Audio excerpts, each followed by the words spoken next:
حضرت علی نے فرمایا، جس خواہش کو تم اللہ کی رضا کے لیے چھوڑ دیتے ہو، اللہ اسی خواہش پر راضی ہو کر اسے تمہارا مقدر بنا دیتا ہے۔ کبھی کسی چیز کے نہ ملنے پر مایوس نہ ہو، کیونکہ اللہ وہی عطا کرتا ہے جو ہمارے حق میں بہتر ہوتا ہے۔ حضرت علی نے فرمایا، بے شک مشکل کے ساتھ آسانی ہے۔ مشکل وقت میں صبر کرنا اور بہتر وقت میں شکر کرنا ہی مومن کی پہچان ہے۔ زندگی کی ہر آزمائش در حقیقت اللہ کی طرف سے ہمارے ایمان کا امتحان ہے۔ حضرت علی نے فرمایا، جس نے تمہارے ساتھ برائی کی ہو، اس کے ساتھ احسان کرو، کیونکہ احسان بد زبانوں کی زبان بند کر دیتا ہے۔ دشمنی کا جواب دشمنی سے دینا آسان ہے، لیکن اصل بہادری برائی کا جواب بھلائی سے دینا ہے۔ حضرت علی نے فرمایا، تکلیف میں ہمیشہ صبر سے کام لیا کرو، کیونکہ سونے کو آگ سے آزمایا جاتا ہے اور مومن کو تکلیف سے۔ یقین رکھو کہ ہر آزمائش تمہیں نکھارنے کے لیے آتی ہے، نہ کہ گرانے کے لیے۔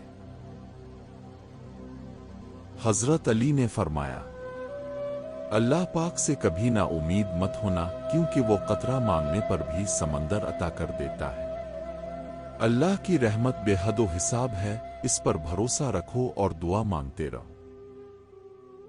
حضرت علی نے فرمایا، محنت کا پھل اور مسئلے کا حل رب دے گا۔ یہ مت سوچو کب دے گا، لیکن جب دے گا بے حساب دے گا۔ بس اپنی کوشش جاری رکھو، اللہ تمہیں تمہاری توقعات سے بڑھ کر نوازے گا۔ حضرت علی نے فرمایا، جس گھر کی خواتین میں سے کسی کا نام فاطمہ ہو، اس گھر میں غریبی، فقر و فاقہ داخل نہیں ہوتا۔ یہ نام برکت اور رحمت کی علامت ہے۔ حضرت علی نے فرمایا، بہترین رشتہ وہ ہے جو اب کے عیب جان کر بھی اب سے تعلق ختم نہ کرے، اور بے شک یہ رشتہ اب کا اللہ کے علاوہ کسی سے نہیں ہو سکتا۔ اللہ ہی وہ ذات ہے جو بے غرض محبت کرتا ہے، اس کی رحمت سے جڑ جاؤ۔ حضرت علی نے فرمایا، لوگوں سے یاد کرنے کا شک و مت کرو، کیونکہ جو انسان اپنے رب کو بھول سکتا ہے وہ سب کو بھول سکتا ہے۔ اللہ سے تعلق مضبوط رکھو، وہ تمہیں کبھی تنہا نہیں چھوڑے گا۔ حضرت علی نے فرمایا، اگر انسان کو تکبر کے بارے میں اللہ کی ناراضگی کا علم ہو جائے تو وہ صرف فقیروں اور غریبوں سے ملے اور مٹی پر بیٹھا رہے۔ عاجزی ہی اصل عزت کا راز ہے۔ حضرت علی نے فرمایا، اپنے جسم کو ضرورت سے زیادہ نہ سنوارو، اسے تو مٹی میں مل جانا ہے۔ سنوارنا ہے تو اپنی روح کو سنوارو، کیونکہ اسے اللہ تعالیٰ کے پاس جانا ہے۔ یہ دنیا عارضی ہے، اصل تیاری آخرت کی ہونی چاہیے۔ حضرت علی نے فرمایا، جو تمہیں خوشی میں یاد آئے سمجھو تم اس سے محبت کرتے ہو، اور جو تمہیں غم میں یاد آئے سمجھو وہ تم سے محبت کرتا ہے۔ سچی محبت وہی ہے جو مشکل وقت میں بھی ساتھ نہ چھوڑے۔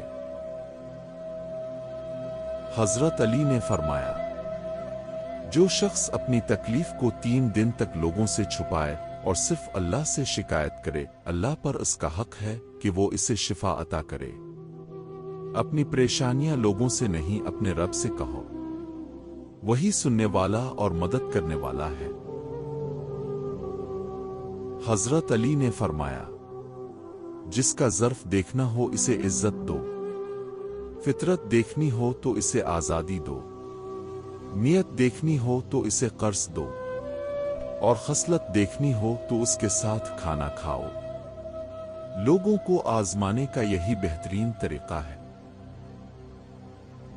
حضرت علی نے فرمایا، اللہ تعالیٰ تمہارے لیے 3 چیزیں پسند نہیں کرتا، بلا وجہ کی گپ شپ، فضول خرچی اور لوگوں سے مانگنا۔ سادگی، قناعت اور خودداری بہترین خوبیاں ہیں۔